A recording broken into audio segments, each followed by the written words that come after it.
from your favorite source for Chicago White Sox talk, delivering news, interviews, analysis, and more. This is the Sox Machine podcast with your hosts, Jim Margulis and Josh Nelson. Hello, everyone. Welcome to another Sox Machine Live. I am Josh Nelson as we are streaming live on our YouTube page at youtube.com/Sox Machine on Thursday night, September 13, 2023.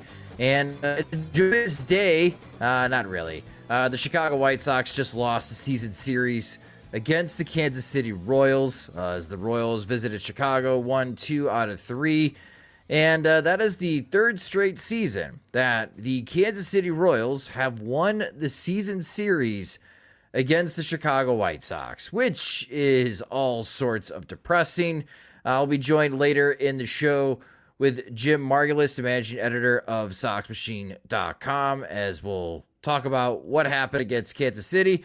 Oscar Colas being sent down to Charlotte. We're going to talk a lot about that. And Dave Wilder speaks. What a crazy situation that is. I can't believe The Athletic actually got Wilder to speak. If you don't remember, and we'll talk more about this later in the show, he went to prison for skimming bonuses of Latin America players and pretty much wrecked whatever relationships the White Sox had down in the Dominican Republic and with a lot of Latin America just in general with that skimming bonus scheme that landed him in prison. But yeah, the Chicago White Sox losing 2 out of 3 against the Kansas City Royals. And who knows, maybe the Chicago White Sox will just continue to hire more people from Kansas City so they can figure out on how to beat the Kansas City Royals one of these days, or at least win a season series.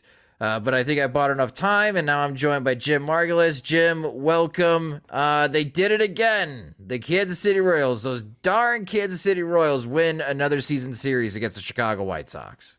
What is the point of having Pedro Grifol manage the White Sox if they don't actually beat the team he came from?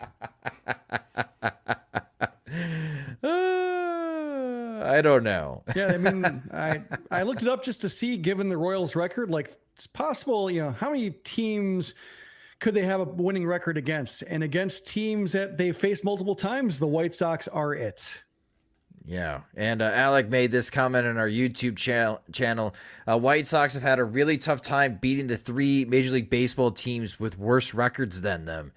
And he makes a really good point, because if you look at Tankathon, which you can go to tankathon.com, MLB, you can see where the White Sox are in the 2024 MLB draft lottery right now.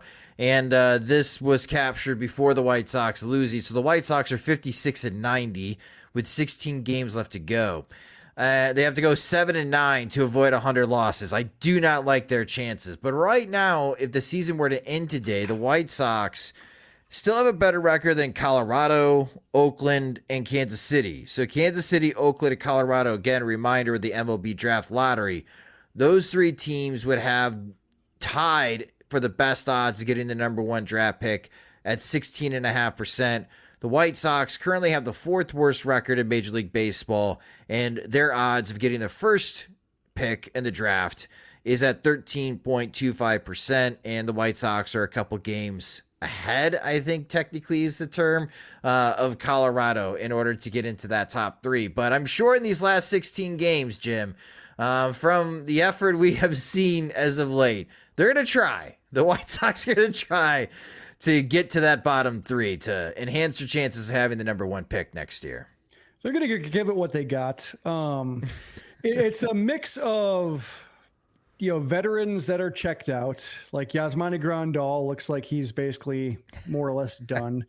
And then you have like the bullpen, which is trying, like, a guy like Lane Ramsey, a guy like Sammy Peralta, they want to do well. They have every incentive to put together a nice last few weeks, even if it doesn't lock in a job for next year. At least puts a positive impression in the minds of Pedro Grifol and Ethan Katz, if he's still around, to give them a head start and inside track in spring training. So I mean, they're trying their best, but bless their hearts, they just don't really have enough, and they weren't really lighting Charlotte on fire. They were doing okay, which I guess is relatively on fire given how poorly most everybody pitches for the Charlotte Knights, but still, like we're seeing like the effects of trading Lance Lynn and Lucas Giolito and Kendall Graveman and Joe Kelly, all the arms they lost, like finally are paying the price for that. And it's going to be a very long last, 14 games?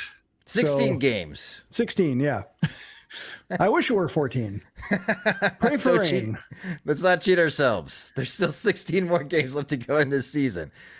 Oh, man. Well, one of the things that was surprising earlier this week is that the Chicago White Sox demoted Oscar Colas to Charlotte. And that's eye-opening because it's September. Typically, you're promoting guys from Charlotte to Chicago, especially players like Oscar Colas, but not the case. Colas being sent down to Charlotte, and for Oscar Colas of the season, like I can't blame the White Sox. He's played 75 games in the majors this year, only 5 home runs and 19 RBIs. According to Fangraphs, Oscar Colas is at negative 1.3 wins above replacement. So he is below replacement levels. So he's probably best suited to be in AAA. In the majors this year, Colas hit just 216 with a 257 on base percentage, slugging 314 with the 52 weighted runs created plus, a walk percentage below 5%, and a strikeout rate at 27%. So all bad numbers across the board. And for the reasoning, manager Pedro Grifol said that Colas has to go down there and take care of those fundamentals. We talked a lot here about those fundamentals. We've worked a lot. We'll continue to work with him. However, we thought it was just a good time for him to go down there and just attack those things on the minor league side. End quote. Again, that's Pedro Grifol regarding Oscar Colas. Jim, what in the world is Grifol talking about? Because there's like barely any games left in AAA. Like, what in the world is Colas actually going to work on? Let's just call it what it is. This is like discipline for either Colas's play on the field or just the way that Colas is approaching the game, or all of the above, and Pedro Grifol just cannot stand Oscar Colas, so they just send him to Charlotte. Yeah, it's a dog housing. I think it's fair to call it that.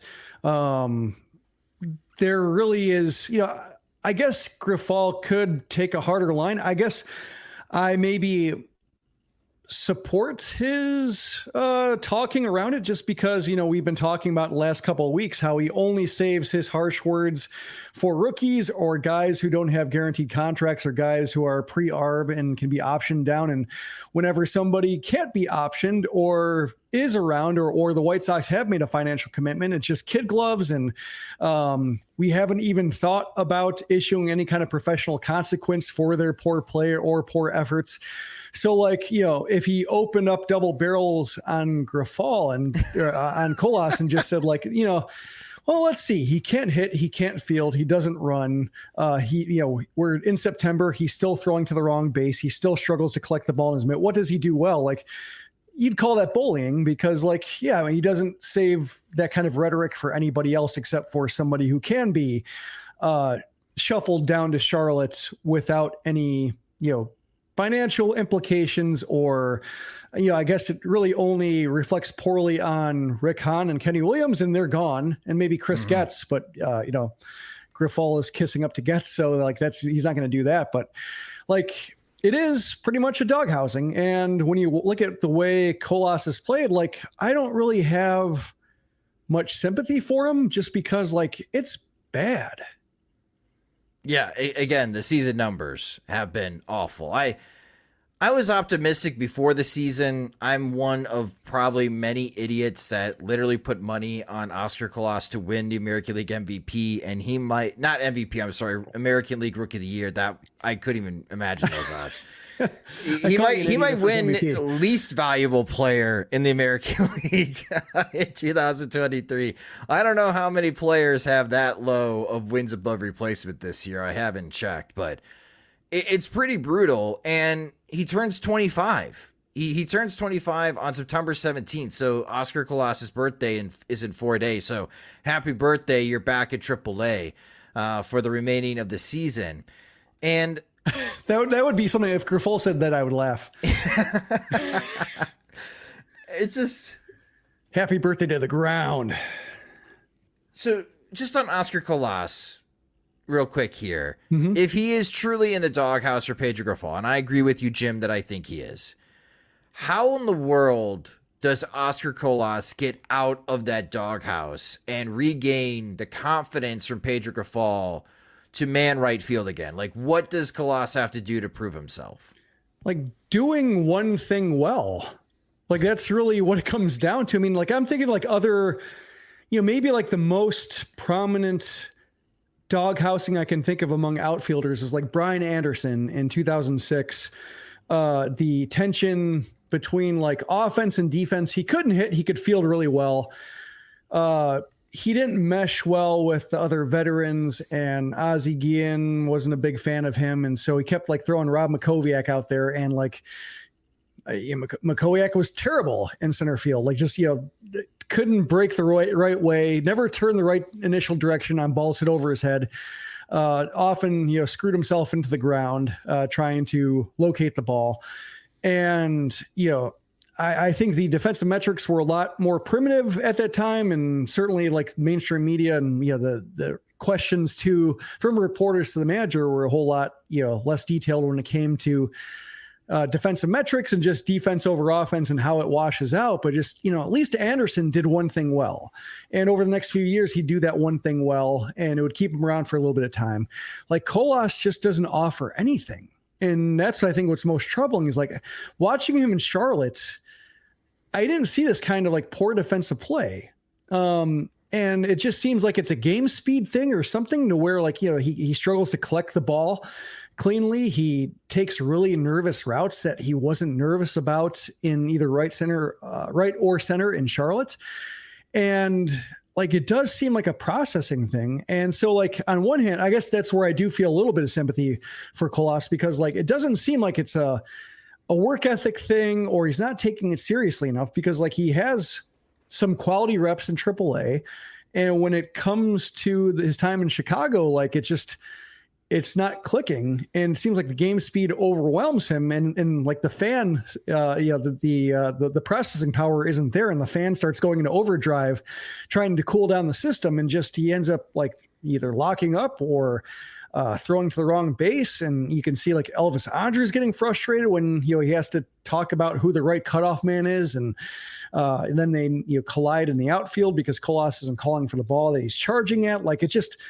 I think the mistakes mount, and when they start like jeopardizing the health of another teammate because, Colas wasn't calling for it, then it's, I think there's only so much you can do. And, I wonder if it's not so much maybe antipathy towards Colas as it is like maybe a message to the front office saying like, I don't want this guy being plan A again.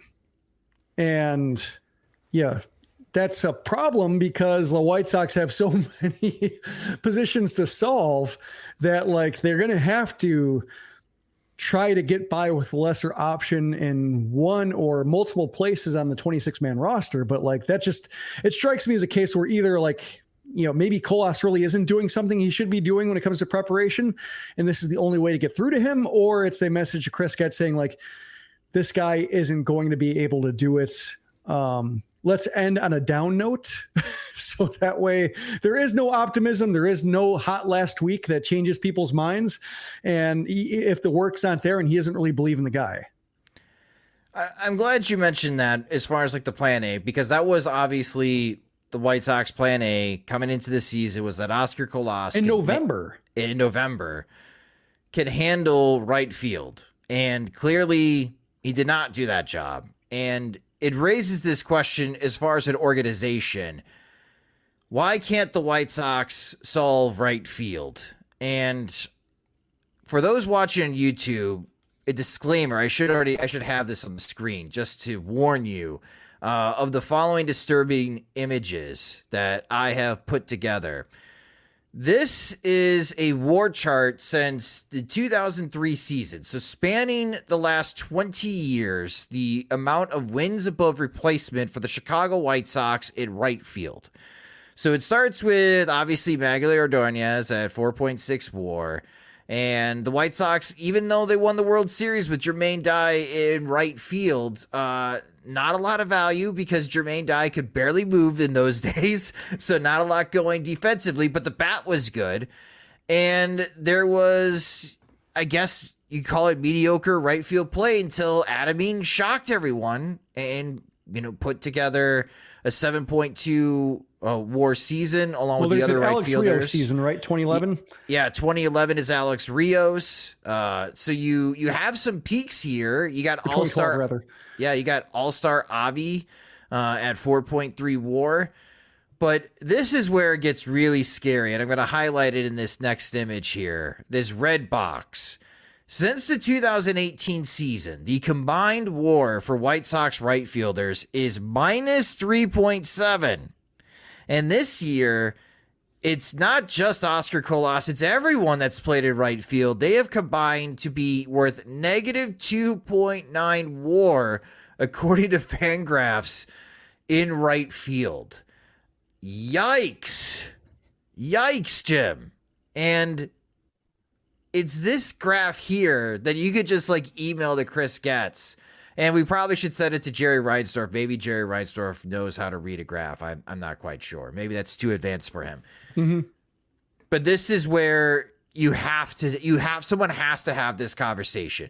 Because to your point, if Oscar Colas is not plan A, and we'll talk about what the White Sox do have if they want to pretend to have internal options in right field in a moment. If he's not plan A, you got to address this because this is just not this year problem. No, it has been almost a 2-decade problem. You have not had consistency at the position, and especially the last 5 years, it has been absolutely brutal. Looking at that one decent year, because can you go back to the chart real quick? The 0.8 chart was in 2020. So over, multiply by 2.7, that's not a terrible year, but that's a small sample, one thing. Also, it's that's one case where Adam Engel had that really good small sample, 93 plate appearances. Uh-huh. Also, he did something well. He played a good defensive outfield. He played a good defensive right field. So that's really what's most damning about this chart is when it comes to outfield play, it's not like first base where there's an inherent penalty and it's really hard to transcend 2 or 3 wins above replacement in a good season for a first baseman. You can do it. But just when it comes to Jose Abreu was a fine first baseman, happy to have him.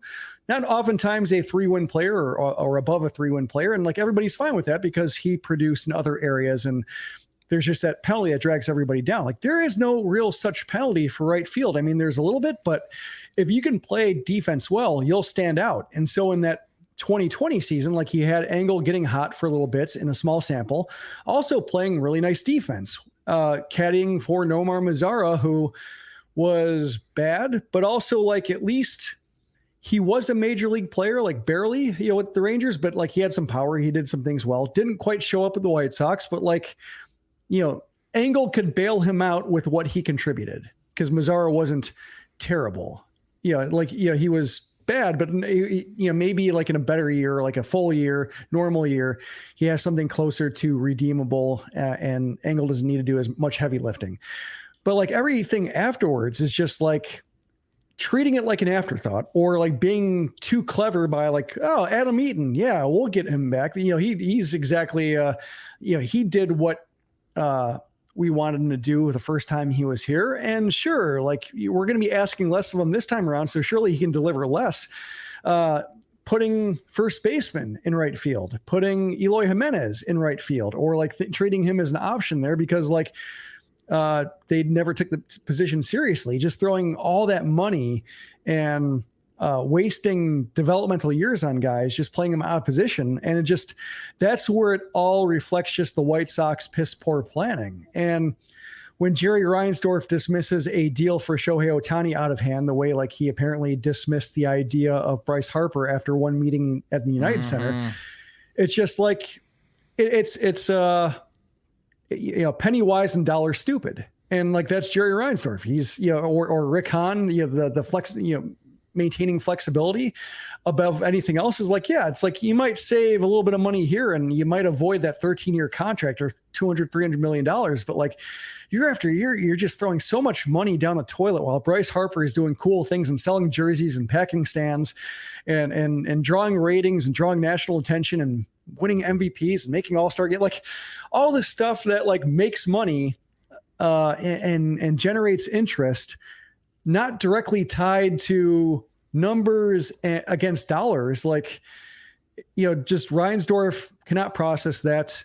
Kenny Williams and Rick Hahn, being loyal company men, are okay with that. And they protect Reinsdorf, and just round and round it goes. And at one point when it was John Jay and Norma Mazzara and Adam Eaton, just, going from like 4.5 to 6 million to, 8 million, like just, creeping up, and just all that money they were spending to get nothing. It's just like, yeah, it's, after a certain point, like, yeah, that's 1 year Bryce Harper you could have paid for without thinking about it, just on money you've paid for guys you've cut. And there'll be some people say, well, Bryce Harper ended up getting Tommy John. He can't throw a baseball right now. He's still a better first baseman than Andrew Vaughn. So yeah. You could still use him at DH. I'm just saying, like, yeah, going back to that graph, like, how does this look if you sign Bryce Harper? It's not this low. I would have to move the Sox Machine logo for those that are watching on YouTube. It would skyrocket. But yeah, to your point, Jim, it's just bad business from the Chicago White Sox, and not being more serious contenders and trying to sign Bryce Harper is still hurting them to this day. So right field, a huge problem for the White Sox. Oscar Colas doesn't look like he's going to be one to fix that problem in right field, as he's been sent down to Charlotte because the manager probably doesn't like his ability on the field. I don't know what Grifol thinks of him personally, but at least on the field, not a solution. So we're here in the last 16 games of the season pretending that Gavin Sheets can play the position. We all know that he cannot play the position. So, Jim, it raises this question. I know you just saw a bunch of prospects down in Birmingham. Internal options for the White Sox at right field. Like, I think Adam Hazley and Clint Frazier are still on the 40-man roster. Yoelqui Cespedes still exists for the White Sox. But, like, what are we looking here in the short term for internal options for the White Sox at right field if Oscar Colas is not the guy? Not a whole lot. I mean, that's why Colas was so important and so like crucial to getting it right, because like there is just not much going on. I mean, like, you've mentioned Brian Ramos going to the outfield, which like theoretically could do. Like Wilfred Veras is nice. He's having like a nice season for a 20-year-old about to turn 21, I think. And like having a good season, but also like still a big project offensively and defensively. So he's not somebody who can help in 2024, like maybe 2025 at the earliest when it comes to like a full, just like a complete player, and somebody who doesn't have to be babysat on, one or both sides of the ball. Like that's what you're looking at, is maybe like second half of 2025 for somebody like Veras. So yeah, it's pretty bad. And that's why like Colas was so huge. And, I was a believer in Colas too, maybe not like rookie of the year votes, but just, given that he had an ability to stay on the ball from facing left-handed pitching in the minors, like that's what gave me the most optimism, is like, oh, he's not like a platoon bat. He's somebody who can play every day. He might have some really cold stretches because of his aggression that, where he swings himself into knots. But like, ultimately, I think he should be able to choke up on the bat and refocus the way he did in AA and AAA and be able to steer himself out of it in time. I'm just really, like shocked and dismayed by how everything seemed too much for him. We have seen instances in which White Sox players have terrible years and then bounce back. We've seen it from Tim Anderson. We've seen it from Lucas Giolito. In a lighter version, it is impressive on just how long Adam Engel stuck around in the major leagues despite not being very good offensively. To your point, some players in the White Sox over the years that we have been podcasting over the last 10 years have found a way to be effective and worthwhile to merit a spot on the major league roster, whether it's their bat or it is their glove or they can run. With Oscar Colas, I think it's premature to bury him and say it's over as him being the starting right fielder for the White Sox. But to your point, if the internal options are terrible for the White Sox and you got a manager who's not necessarily crazy about him and you send him down in September of all months of a team that's going to lose 90 plus games this year, maybe more than 100 games this year. Like, I think the writing's on the wall that the White Sox just don't think highly of Oscar Colas, or at least this new administration doesn't think highly of Oscar Colas. So it raises the question of, like, what are we doing here? Like, I know there's just a couple more weeks left to go in the season, but you got all of October to regroup, watch the postseason happen, and then after the World Series, 10 days after that, you got some tough decisions to make with Tim Anderson and Liam Hendricks, and then the market's open. How are you going to fix this position? Because you need a, like, medium term, you need a 3 to 4 year solution if you're not crazy about the internal options the White Sox have, Jim. Yeah, I'm looking at the free agent list right now and not a whole lot. I mean, like, there are decent options like, Randall Grichuk or something like that. Like somebody who, professional player, can produce, like 20 homer guy, I believe. I picked 3 out. Yeah. So the 3 that I picked were Teoscar Hernandez. He'll be a free agent after this season. Hunter Renfroe will be a free agent, and Jason Hayward will be a free agent. Now, all these guys are in their 30s. Hernandez will turn 31 next year, Renfroe 32, and Hayward 34 years old. They all do something well. Mm-hmm. I don't know. This is terrible. This is so sad to say. I wonder if Teoscar Hernandez is just going to be too rich for the White Sox spending habits.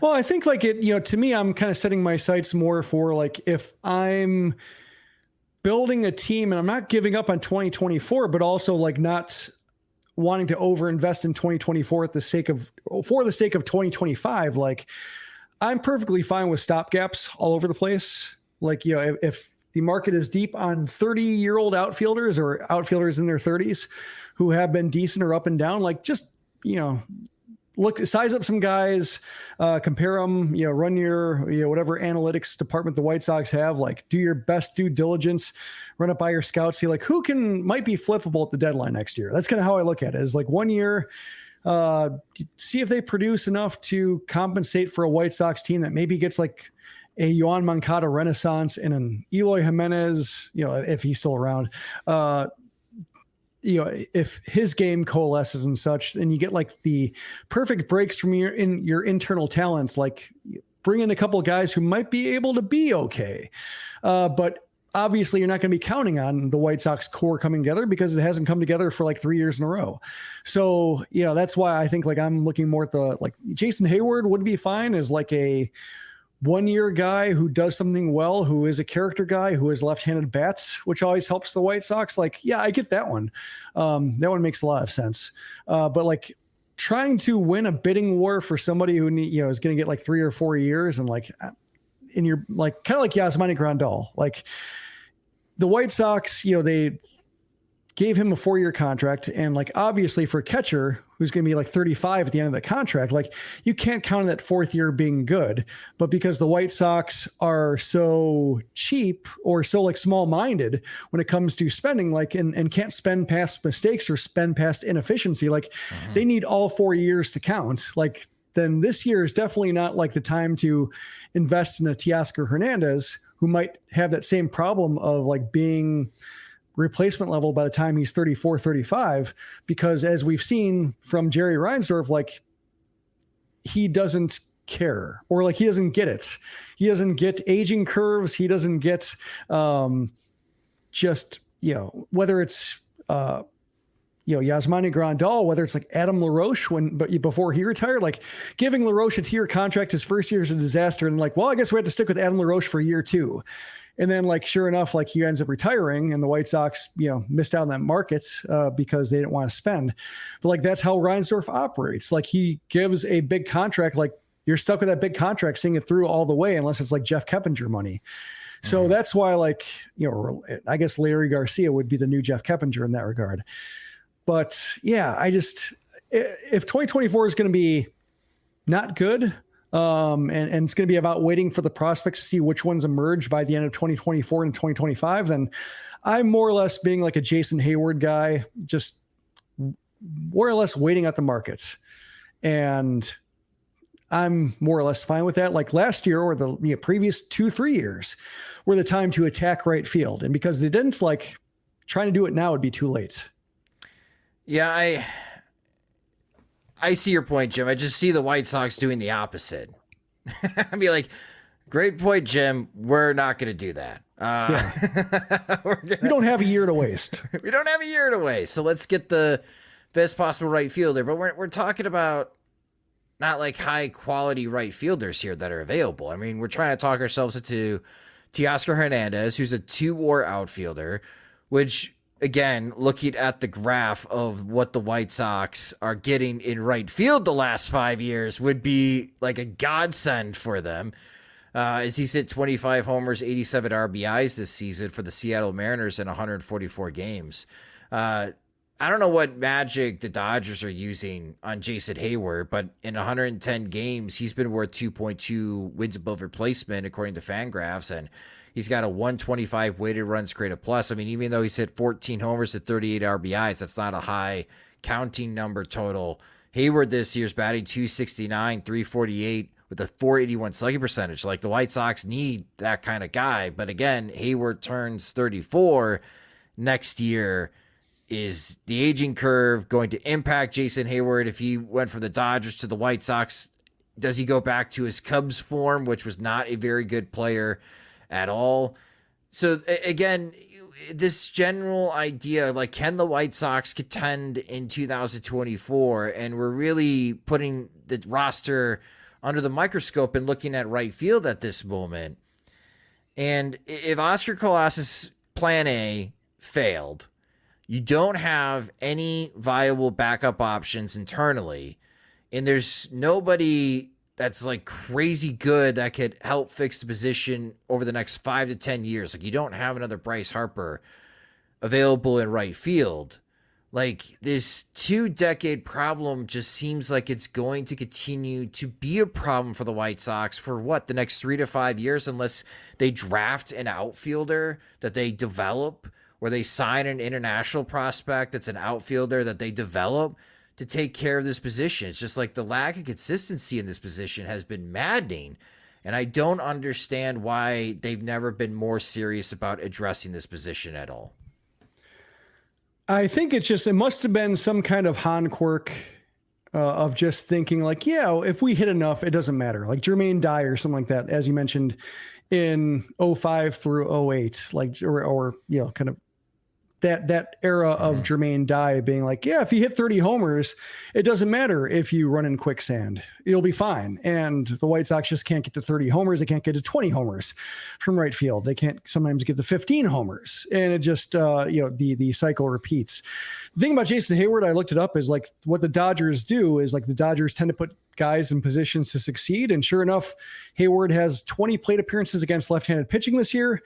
And he's made 12 total starts in center field, and has only completed 10 of those games. So basically he's played right field and he faces right-handed pitching. He is not asked to do anything he can't do.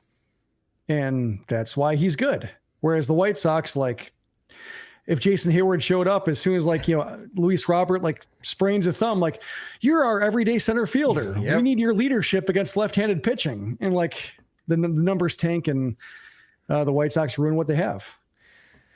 Yeah, I was going to ask if Pedro Grifol could handle Jason Hayward or manage him the same way that Dave Roberts does in Los Angeles, but I didn't want to make myself laugh, so I'll hold that question to myself, Jim, and just giggle. But yeah, so again, that was just on my mind with the White Sox devoting Oscar Colas. Like, it's there's an individual aspect to it. He's not had a very good season. It does make sense that if you don't think he's a major leaguer, send him back to AAA. But you got a much larger issue, that has been lingering for decades for the Chicago White Sox. That's on Chris Getz's plate, and he's got to figure it out. He's got to figure out what to do in right field, because if it's not Oscar Colas, then you got to find someone who it is, and it's not Gavin Sheets. We could stop with this experiment. He gets to play in right field for the final 16 games, Jim, but he cannot be the answer in 2024. Just cannot. It's, he's a testament to being around and being healthy. And like, can you play right field? Yeah, I'm healthy enough. Like, yeah, my legs are working. I can run as hard as I possibly can. Like, that seems to be like Danny Mendick was that guy for a while. Like, another guy along the same lines is like, hey, can you wear a glove and run as hard as you can? Like, yep. All right, you're our guy. And like, that's all it takes sometimes, because the White Sox are so thin, or because they have so many guys who are always half hurt, that somebody like Sheets, who just is basically invincible and, is basically bulletproof. Like, he's somebody who can just get a ton of plate appearances just by always being like 100%.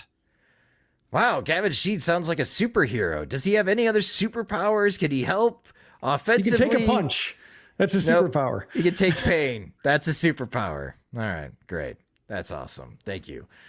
Yeah, right field. Well, I'm looking forward to what everybody else's thoughts are on this topic on SoxMachine.com with the offseason plan project. But again, this came to my mind when the White Sox demoted Oscar Colas, that right field has been absolutely brutal for the White Sox. We're going to talk about a very surprising interview from an ex-White Sox employee next, after a quick word from our sponsor. The biggest acts are visiting Chicago this summer, on top of all the baseball games and other great concerts, theater shows too. It can be quite the chore and headache trying to secure tickets to all of these shows and events. Buying tickets shouldn't be stressful. Use Game Time to purchase your tickets. Game Time is the fast and easy way to buy tickets for sports, music, comedy, theater near you. They've got killer deals on last-minute tickets, and their best price guarantee helps eliminate stressing over tickets. If you find tickets in the same section or even row for less, Game Time will credit you 110% of the difference. That's why Game Time is the fastest growing ticketing app in the country. Download the Game Time app, create your account, and get $20 off your first purchase using our promo code Sox Machine. Terms and conditions apply. Again, create an account and use our promo code Sox Machine for $20 off your first ticket purchase. Game Time. Last minute tickets, lowest prices, guaranteed. There's no I in team, but there is one in Indeed, and that's the hiring platform that you need to build yours. When you're hiring, you need Indeed. Instead of spending hours on multiple job sites searching for candidates with the right skills, Indeed's a powerful hiring platform that can help you do it all. One of the things I love about Indeed is that it makes hiring all in one place so easy, because Indeed does the hard work for you. They show you the candidates whose resumes on Indeed fit your description immediately after you post, so you can hire faster. Join more than 3 million businesses worldwide that use Indeed to hire great talent fast. Start hiring now with a $75 sponsored job credit to upgrade your job post at Indeed.com/Blue Wire Sports. Offer good for a limited time. Claim your $75 credit now at Indeed.com/Blue Wire Sports. That's Indeed.com/Blue Wire Sports, and support the show by saying that you heard it on this podcast. Indeed.com/Blue Wire Sports. Terms and conditions apply. Need to hire? You need Indeed. And welcome back to Sox Machine Live. A very, very, very, very, very, very, very, very surprising interview, Jim, from The Athletic. Former international scouting director David Wilder, who went to prison because of skimming bonuses from Latin American players, spoke and did an interview with The Athletic. And Jim, that's the most shocking thing. Not anything that he had to say, Wilder had to say in the interview. The fact that he did an interview, like, he was the last guy I was expecting to talk about his time with the Chicago White Sox. But here he is speaking. Did you learn anything valuable from the interview? I learned that Dave Wilder is like not great at reflecting contrition or any kind of humility when it comes to the skimming scandal. Like, it didn't really seem to understand the gravity of it and mail fraud, and very much played the victim, even though like he did defraud the White Sox of money. And he's like, I didn't steal money from kids, I stole money from their trainers. And like, yeah, it's kind of the same thing, isn't it? Like, I just wish that Jim Bowden was the one talking to him, so it could be like, because Jim Bowden, who writes for The Athletic, he resigned from the Nationals because they had their own skimming scandal, and he denied association with it or knowledge of it. But just, it'd be funny if like Bowden was talking to him and being like, just two old pros chopping it up about ripping off Latin American teenagers. Like, here's what you should have done, Dave Wilder. Like I would have enjoyed that conversation. But yeah, I mean, like, I did learn. Well, the funny thing is, and this was brought up in the comments in the post I wrote, saying like the White Sox tried to, and obviously they have grounds to smear Wilder and saying like that, what he says shouldn't matter. And the quote from the spokesman was, "We do not feel convicted felons' more than 15-year-old opinions, as well as his excuses for illegal activities victimizing the team and innocent Latin American players and families, merit a platform or a response." And the thing is, like, Wilder worked with Rick Hahn and Kenny Williams. Like, if the White Sox were more proactive with like solving front office issues and like looking for better options to lead their team, like, yes, it would be irrelevant. But because the White Sox hung on to Kenny Williams and Rick Hahn 6 to 7 years too long, like, they invited this. Like, they invite these old matters to be brought up because they are relevant. They are perfectly relevant to what the White Sox have done, especially like when Wilder's talking about Jerry Reinsdorf and like how the White Sox have a bad culture because Reinsdorf has to be involved with everything, even though he doesn't understand anything. It's like, yeah, that makes sense. When Jerry Reinsdorf is saying Chris Getz is the only one who's ever done his job well, when Jerry Reinsdorf promoted Kenny Williams to general manager from that same position, and like apparently Kenny didn't do his job right, but still he promoted Kenny to general manager, even though he sucked apparently as a player development guy. Like, this is there's that arrogance on display, and the smarter than thou that Wilder's talking about on display. So like, yeah, I don't trust Wilder's opinion on, his role or like, what he did, or he invoked like just, he made some smears against the White Sox when it came to how they regarded black front office members and Latin front office members and such. And like, I don't know about that, just because like he was playing the victim in so many other ways that I don't really know. And I'm not going to lend him the benefit of the doubt. I'm not going to say he's wrong. I'm not going to believe he's right either. I'm just going to set it aside and see if anything else corroborates it down the road. But like everything he said about Reinsdorf's character and just how he runs the team and how Kenny Williams and Rick Hahn operated and behaved because of that, yeah, makes perfect sense. And so like, it is like a strange late hit that popped up. Like, and one thing I was reminded of was like Jesse Rogers with the Keenan Middleton story. Like, that story exploded and he ran with it. He wasn't planning on running with it. He was more or less doing a story on, like, he was planning on doing something bigger, I think, involving the White Sox or about the White Sox or what things went wrong. But like, Middleton just opened fire on the White Sox. Like, well, I guess I got to run with this. I wasn't planning on like corroborating or like finding second sources for all of his claims, but like, this is going to be a story in and of itself. So I'm going to ditch what I'm working on and just run with this Middleton story. Like, I'm wondering if like Britt Giroli, who is the reporter for The Athletic, was like talking to Wilder about something else. And like, this came up to run with in and of itself. And if so, like, what's she working on? You did raise a question right in your column on SoxMachine.com. Who's next to speak for the Chicago White Sox and to talk about the dysfunction? So we've heard from Keenan Middleton. We had Scott Carroll on our show. You talked about it, and he shared his experience dealing with Rick Hahn and Kenny Williams and how poor that they were with communication with the players in the clubhouse. Lance Lynn visually confirmed or did not deny that Keenan Middleton was wrong with his comments. Now we get Dave Wilder speaking. Again, who's next, Jim? Who is next to blow open the doors and demonstrate and share the full dysfunction of the Chicago White Sox? Yeah, I love this comment from Tim saying, this is kind of like when the always play for second place quote attributed to Reinsdorf came from a guy who's a bit of a scumbag in his own rights. But then like Reinsdorf, that was David Sampson, who like, I was not inclined to make anything of that because David Sampson is considered the source guy as somebody who operated in very shady and he was basically a laughingstock among the ownership and president of baseball operations class. But then like Reinsdorf goes and just says it himself at a conference, saying like, yeah, fourth place is sometimes okay. It's about playing in September is all that matters.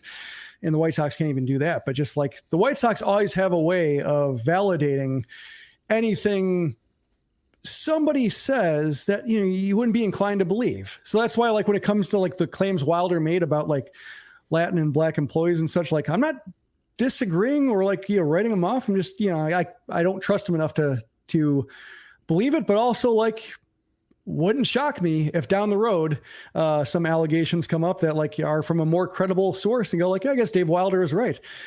Dallas Keuchel kind of was a similar guy about talking about cliques in the clubhouse, and the White Sox kind of said like, or Liam Hendricks made some, allusions to who the source was and kind of pointed to Keuchel without saying his name. And then like, sure enough, the White Sox have cliques and a clubhouse that doesn't get along and a work ethic problem, and they need an authoritarian figure. And Hendricks is the one saying that. So yeah, it's just, they have a way of, trying to smear witnesses, same thing with Keenan Middleton for that matter.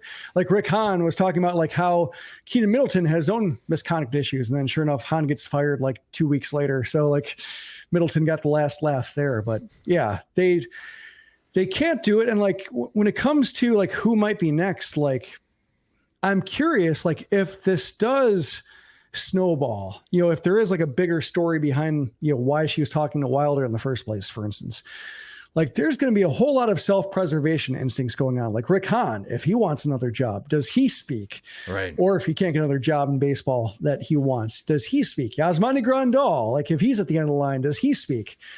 Given as somebody who is just kind of like not terribly concerned with making the best impression on people based on what the word was at previous stops. Like, does he open up? Does Lance Lynn, with his next deal secured, start talking more and making fun of, like, a whole bunch of people can. I think Kenny might be too old for it, but maybe not, because he does seem petty enough to maybe get back and roll up his sleeves and throw elbows. But maybe if Jerry fired him, maybe that's enough of a blow to his ego to not feel like he needs to defend Reinsdorf at every turn. But like Getz, when it was that 3-person unit, Reinsdorf, Hahn, and Williams, like they were perfectly arranged to just deflect blame from each other. Like, well, Rick Hahn, his moves might not be bad because Kenny Williams is getting in the way. Well, Kenny Williams is getting in the way, but maybe, he's trying to do his best because he has to appeal to Jerry. Jerry ruins everything, so you can't blame Kenny and Rick. Like, just, they were great at like just deflecting bullets, at each other. And so like, it was never really satisfying to like assail one person. Like people would say like, you're the Hahn bots, for instance, like you're too hard on Hahn. And just like, I don't care who, like if I say Hahn, it's Williams, like, great. It's, they both suck. Or it's like the whole, the whole troika. Like, say a name, whatever you want, whoever's to blame, it doesn't matter. Just, fire away and don't get stuck on infighting about like who deserves what portion of the blame. They're all terrible and they all have a hand in how terrible they are. So like, but there was like a feeling of permanence there that I think led some resignation to like, well, this is never going to get fixed. So we may as well just, kind of go about our jobs, ask our questions we need to ask and just realize nothing's going to change. And so like when Wilder said that this is the first time he's ever talked to since getting out of prison in 2015, it's like, that's, why hasn't anybody talked to him? And like, well, I guess if nobody thinks anything's ever going to change, maybe never just circle back to that. Marco Patti's doing a good enough job not getting into trouble. Like you never think of Wilder really. Mm-hmm. So like, I guess it never comes back. But now that Getz is there, and who knows what kind of loyalty Getz has to Reinsdorf. Yeah, I'm sure he's great at saying what Reinsdorf wants to hear, but like he hasn't been there that long. He doesn't owe a World Series or a career highlight to Reinsdorf. Grifol is, maybe like Reinsdorf likes him, but he's not like entrenched in White Sox culture. Like, I think it might be an opportunity for like some cracks in what had been like a pretty impermeable fortress of silence and just reverence towards Reinsdorf. I think you can see some cracks in there. And I'm really looking forward to it. Like, I'm really hoping it gets ugly and gets petty, because like there's got to be a whole lot of skeletons in closets that just need to be addressed somehow, or are going to be brought up because somebody else gets blamed for something. And so you're like, well, I wasn't responsible for that. You were responsible, and you were responsible for this too. And then just, somebody gets thrown through the bar window, and just a melee ensues. So I'm really hoping for that one, for the traffic, because our best traffic this year has come when the White Sox have thoroughly embarrassed themselves. But also just, I think, the problem with like the Tony La Russa hiring and firing, or not the firing, but just the resignation or the stepping down, is like, there was never a full accounting for how it happened, why it happened, who was on what side, who was happy about it, what the ramifications were. And so like they just got to pretend it was like, oh, that was weird. Here's Pedro Grifol. And then all the problems from the La Russa experience manifest itself and undermine whatever Grifol's trying to do. And now it's a disaster. And like, I think really like sunlight is the best disinfectant, as the saying goes. Like, I think the White Sox, they do need to be opened up at some point to be like, what the hell are you guys doing here? And yeah, who's going to be the person to actually undo all of this? Where is all of the mess that can possibly undermine what's going to happen? And as long as Reinsdorf's there, you can't count on it. But if everything gets really like fractured beneath him, maybe that's the only possible way that, anything gets to him. How about the man who rarely speaks, Harold Baines, the tell-all interview from Harold Baines? Yeah, that would pierce Jerry Reinsdorf's heart. Like, that would hurt him. Would he unretire the number? I'm bringing back Luis Garcia. You're wearing number 3. I could see Rick Hahn speaking. That would be an interesting interview. I think he would try very hard to paint himself in a light that I was really handcuffed. I had all these great ideas, but I could not implement them because of the current structure. And I could see that sparking a lot of debate, especially on social media or even in the comments section at Sox Machine. Maybe it doesn't. Maybe everyone is just like you, Jim. It's like, it doesn't matter, Rick. You were part of this organization for 2 decades. You could have left at any time if you didn't like it. You got to put your kids through the entire school, lives in one place while working as a general manager in baseball. Like, how Rare. lucky are you?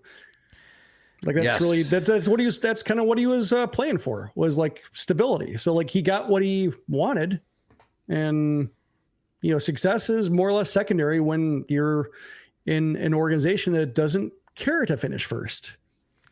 Well, we got 16 games left to go in this season. So if somebody wants to give us conversation and talking points away from the field, that would be fantastic. But that will do it for this episode of Sox Machine Live. Thank you guys so much, especially for those that watched on the YouTube stream at youtube.com/Sox Machine. If this is the first time that you are watching a video on our YouTube channel, please subscribe to our YouTube channel. You can follow us on Twitter. We're at Sox Machine. I'm at SoxMachine_Josh, and we're also at those handles for other social media outlets as well, including Instagram, Facebook, and Threads. And for Sox Machine Live, as far as the videos, we always take the audio file and upload it into our podcast feed, which you can subscribe to the Sox Machine podcast wherever you listen to podcasts, such as Spotify and Apple Music. If you enjoy our show and you want to help out Sox Machine, you can do so at patreon.com/Sox Machine, where our Patreon supporters get exclusive content and ad-free versions of both the podcast and website. Monthly plans start at $2, or you could save with an annual subscription. Again, sign up at patreon.com/Sox Machine. Sox Machine Live is a production of SoxMachine.com. You're on for all things Chicago White Sox baseball and part of the Blue Wire Podcast Network. Alongside Jim Margulis, I'm Josh Nelson. Thanks for watching and listening.